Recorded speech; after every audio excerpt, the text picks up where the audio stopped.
자, 제가 가치 형성력 이야기를 하면서 무슨 이야기 했냐면 지역 분석과 개별 분석 이야기를 했어요. 그거 좀 보도록 하죠.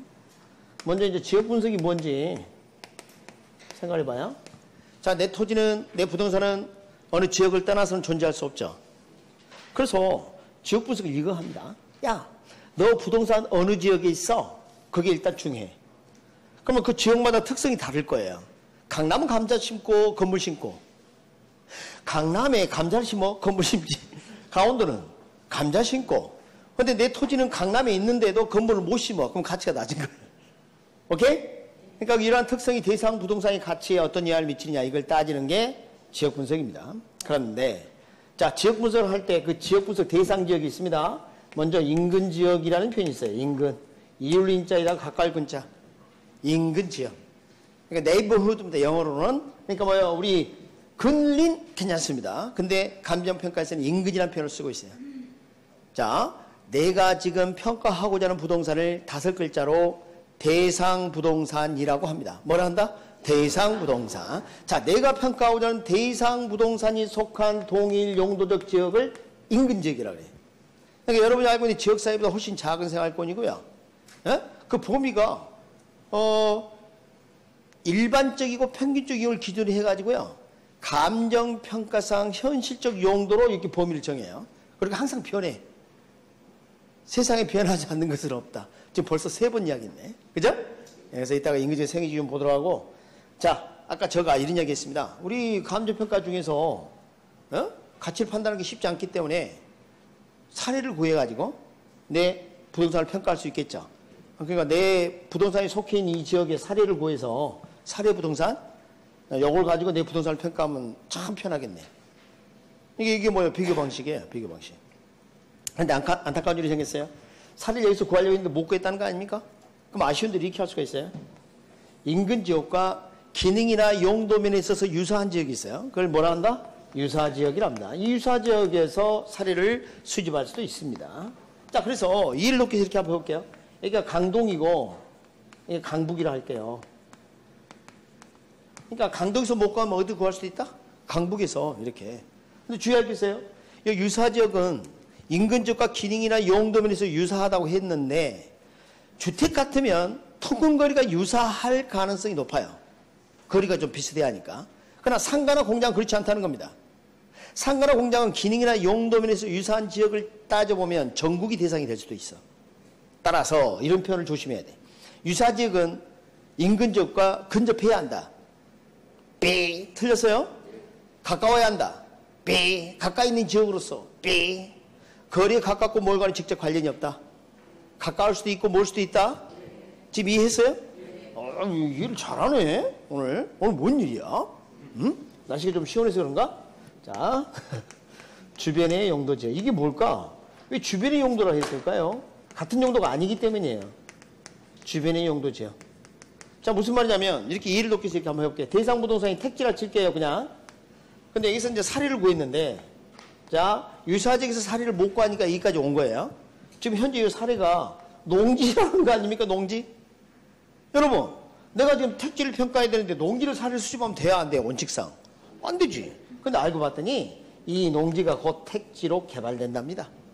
여러분, 농지가 택지로 개발된다네. 그러면 가치가 거의 택지 가격 수준에 가까워졌겠죠? 그러니까 아쉬운 대로 지금 현재는 농지지만 조만간 택지가 된다고 하니까 이걸 사례로 쓸 수 있다는 겁니다. 이런 토지를 우리가 뭐라고 배웠나요? 큰 변화일 때는 후보지, 작은 변화일 때는 이행지 하지 않았어요? 오케이? 그러니까 지금 현재는 농지지만 앞으로 택지를 보고, 앞으로 택지가 될 거라고 보고 가격수는 거기 가까워졌으니까 전환 후를 원칙으로 해서 이렇게 사례를 수집할 수가 있습니다. 근데 물어봤습니다. 언제 전환되냐고. 대답하기를 50년 뒤에. 그러면 가격 수준은 택지 수준에 머물러 있을까요? 농지 수준이 여전히 머물러 있을까요? 농지 수준에 머물러 있다면. 이때는 택지 사료를 쓸 수가 없어. 다른 농지 평가 사료를 쓰는 것은 농담할 수 있어요. 농지에 가까우니까 가치가. 그래서 이때는 전환전. 왜? 전환전. 자, 성숙도가 낮거나 전환이 매우 완만 또는 느린 경우에는 전환전을 기준으로 사료를 써야 한다며. 한 번만 더. 정상적인 상황이라면 가치가 택지에 가까울 거니까 아쉬운 대로 택지 사료를 쓸 수가 있어요. 근데 전환이 매우 낮거나 느리거나 성숙도가 낮은 경우에는 농지 상태에 머물러 있어요, 가치가. 그때는 농지평가사를 써야 될 것이다. 그래서 대상부동산과 대체 경쟁관계. 대체 경쟁은 유사할 때 쓰는 편이에요. 대신할 수 있고 경쟁관계에 따라서 유사하기 때문에 그런 거 아니에요? 그런 부동산이 이렇게 존재하는 권역을 뭐라 하냐면 동일수급권이라고 합니다. 뭐라 한다? 동일수급권. 그래서 이 수급은 수요 공급의 줄임말이고요. 시장 지역 이렇게 해도 좋겠습니다. 그래서 우리가 이거 뭐 적지 말아요. 뒤에 다 있어. 예? 어디 있어요? 페이지 167페이지 다 있어요. 그러니까 동일수급권은 사례자료 수집의 최원방권. 사례 수집의 최원방권. 여학집은 적으려고 하지 마세요. 왜? 다 있거든. 적으려고 하면 다 있어. 근데 여러분 좀 찾아서 보시면 돼요. 자, 안타까운 소식 전합니다. 주변의 용도지라는 표현이 감지표 규칙에 언급이 안 돼요. 봐봐, 이렇게 이쁘게 미비한데. 그래서 이렇게 나옵니다. 인근지역, 유사지역을 포함한 동일수급권 이렇게 돼 있어요. 근데 진짜 아쉬운 것은 대한민국의 모든 학자들이 이걸 다 언급을 해.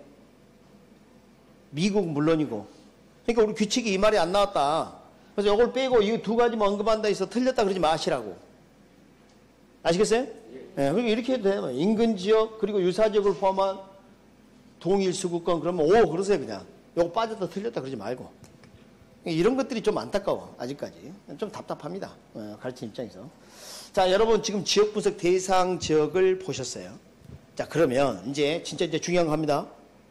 예, 잘 들어야 돼요. 헤이. 사례를 유사지역에서 구했어. 대상 부동산은 어디 있고? 요거 시험이 많이 나와요. 대상 부동산이 속한 유사지역은 그럼 틀려요? 시험이 많이 나온다니까. 대상 부동산은 어디 있어요? 인근지역이다, 인근지역. 대상 부동산 인근지역. 사례를 어디서 구했고? 유사지역에서 구했고. 그럼 지역이 몇 개예요? 지역 2개죠? 잘 들어요? 비교, 대체 이런 말을 쓰려면 둘 이상일 때 쓰는 거예요. 하나일 때는 비교할 수가 없다고. 예? 그리고 비교할 때는 비슷한 놈이 있어야 비교가 되는 거야. 그러니까 제발 집에 계신 그분하고 다른 분하고 비교하지 말라고. 다시 한번 비교라는 것은 공통점 찾기고 상대방이 있어야 비교하는 거야. 이해하셨어요? 자, 그러면 이제 얘기 이제 이해했으니까 또 봐요. 인근 지역 분석을 해봐야 돼. 강남은 감자 신고 있는지 건물 신고 있는지. 그 다음에 강북도 분석해야 합니다. 지역 분석을 각각 합니다. 그런데 강동하고 강북이 가격 수준이 동일하다 볼 수 없죠? 약간 어디 지역이 더 비싸고 싸고 이럴 거 아닙니까? 강동이 조금 더 비쌀 수도 있는데 하여간. 그래서 기능이나 용도는 유사하지만 가격 수준은 차이가 있을 것이다. 이것을 비교 검토하는 게 있어. 그걸 뭐라고 하냐면 이렇게 해요. 지역 요인 그 다음에 뭐라 그래? 비교 그래요. 지역 간의 차이를 비교. 지역 요인 비교. 그 다음 대상 부동산과 사례 부동산은 동일 부동산이다 아니다. 책 보지 말고 여기 봐요. 이따 찾아줄게요. 책 찾을 능력 안 되시잖아요. 여기 봐요. 자, 대상 부동산의 개별 상태 봐야 합니다. 모든 부동산이 동일하지 않으니까. 여기도 마찬가지. 하고 개별 분석하고 개별 분석 이 비교하는 것을 뭐라 한다?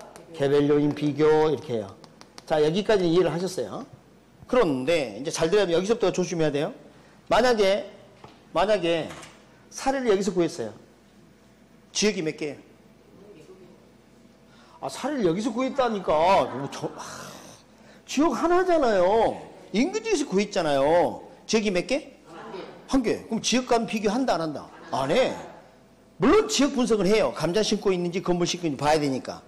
그러니까 요 인근 지역 분석은 하지만 지역률 비교는 할 필요 있다 없다? 없지.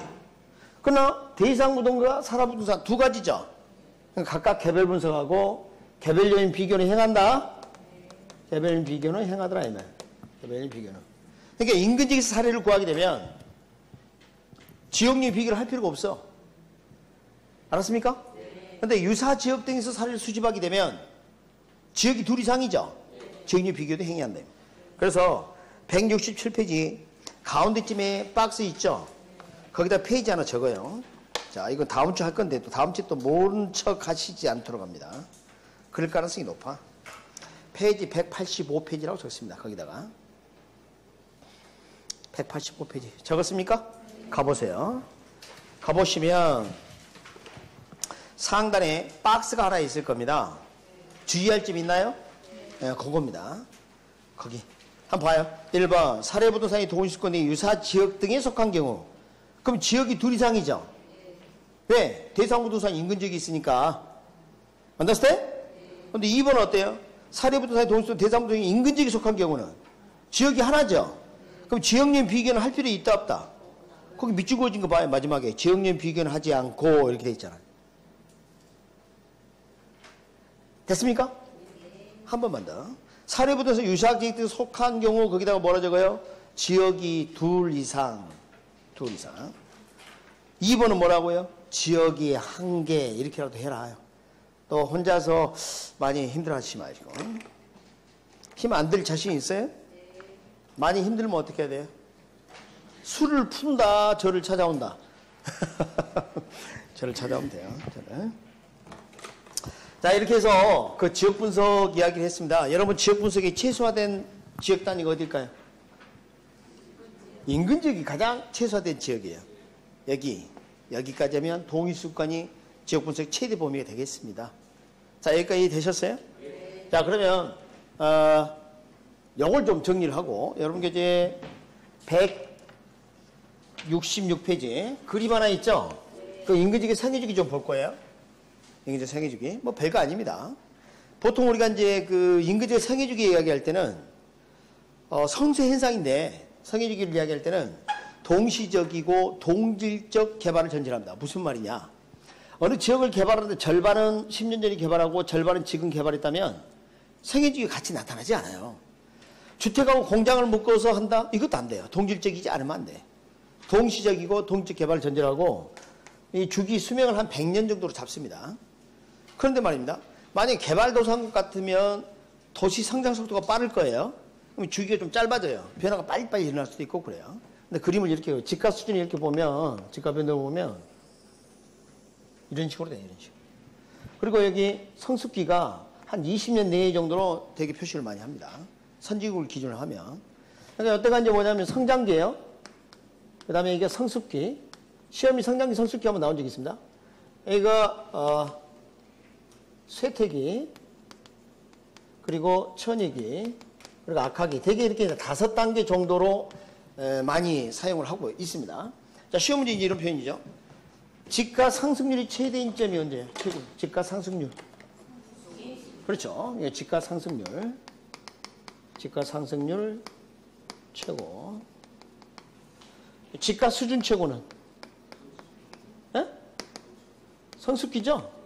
집가 수준, 성장기에 집가 수준 최고 이렇게 하면 나온 적이 있어요. 너무나 당연한 얘기인데. 그래서 성장기 때는 이제 그 투기 가능성이 좀 높아요. 개발이 좀 활발히 이루어지면서. 그러니까 우리 고소득층이 들어오는 이런 걸 뭐라 그래요? 상향영화라 그랬죠? 예, 그리고 미개량 토지도 가끔 발견되고 그래요. 그러나 이때가 되면 모두 개발이 끝나고 가격이 충분히 오른 상태가 됩니다. 이렇게. 그래서 되게 이제 고소득층이 살고 있는 그런 상황이 돼요. 가격이 딱 떨어지기 시작하면 이제 누가 들어와요? 저소득층. 혹시 하향여가 들어본 적 있어요? 예, 하향여가 시작. 하향여가 시작. 하향여가 시작이고요. 시작이고 침입입니다. 침입. 이질적 요소가 처음에 개입된. 여기는 하향여가 활발. 천이 또는 계승 그러는 거죠. 그래서 이제 주의해야 될 게 있습니다. 일단 천이기 때 값이 잠깐 오르는데요. 여기 활발하다 보니까 경쟁을 통해서 잠깐 오르는 것이지 성장기와 유사하다 그러면 안 된다. 성장기 다음에 성숙기예요. 천이 다음 악학이고 오른 모습 보고 유사하다 그러면 안 돼요. 유사할 때는 거의 같을 때 쓰는 표현이에요. 유사랑. 그렇게 생각하시면 안 되겠다.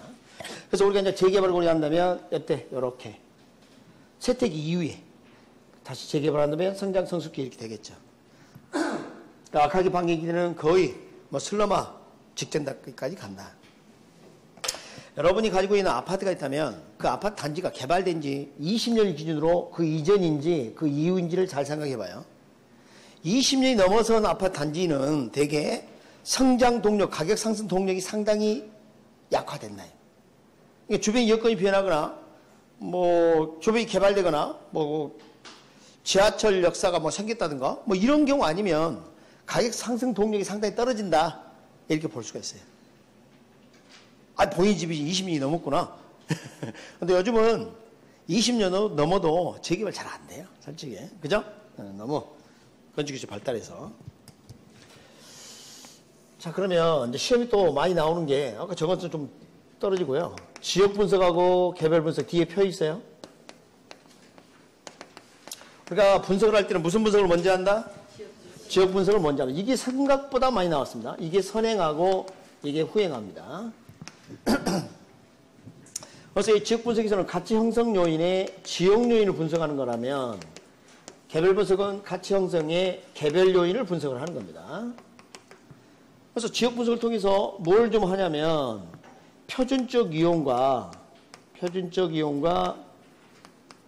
가격 수준을 판정하는 겁니다. 여러분, 이 표준적 이용이 뭐냐면 일반적 평균적 이용을 말해요. 일반적 평균적 이용. 이 표준적을 판정하고, 그러니까 이게 봤더니 감자 신고 있는지 거물 신고에 따라서 다를 거 아닙니까? 가격 수준 이런 걸 좀 따집니다. 근데 여기서는 말이죠, 최유효 이용과 구체적인 가치 또는 가격을 판정하는 작업을 들어갑니다.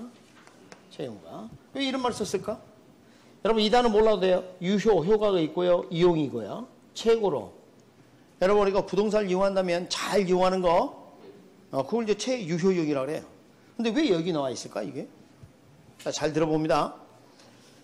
아까 강남 할머니 또 등장합니다. 1000평의 토지에 울타리 쳐놓고 낮이 상태인데 감자 심고 있다는 거 아닙니까? 그래서 감정 평가서 평가로 옵니다. 평가하라고 하니까 딱, 어휴, 할머니, 감자에 잎이 나서 싹이 나서 싹싹싹. 어우, 농사가 너무 잘 됐네요. 농지입니다. 평당 5만원. 납득이 돼야 안 돼요? 네. 안 되잖아요. 그래서 우리 감정 평가할 때 이런 말을 합니다. 야, 부동산 가치란 최유효용을 전제로 파악되는 가치를 표준으로 아예 형성된다니까? 감자 심는 것은 채용이 아니잖아. 택지로 이용되는 게 채용일 텐데 사람들은 택지라 보고 가치를 느낀단 말이야. 너 그 감자 평가할 때 말이지, 채용 판정해야 돼. 그 말입니다. 오케이? 지금 현재형이 채용이고 아니고 그런 거 신경 쓰지 말고 너가 봤을 때 이 부동산이 채용된다면 뭘까? 그걸 기준으로 가치 판단해라, 그 말이에요. 이해하셨나요? 근데 이거 부동산마다 다를 수가 있어요. 그래서 개별 분석이 이걸 고려한다. 그리고 이거 전체적이고 광역적이며 거시적 분석. 거시가 무슨 뜻이에요? 크게 본다는 이야기죠? 여기는요, 부분적이고 국지적이며 미시적 분석. 작게 본다는 이야기죠? 최근에 출제된 지문이 이거예요, 이거 얼마 전에 나왔었어. 광역적, 거시적, 국적, 미시적. 그리고 적합의 원칙. 여기는 균형의 원칙.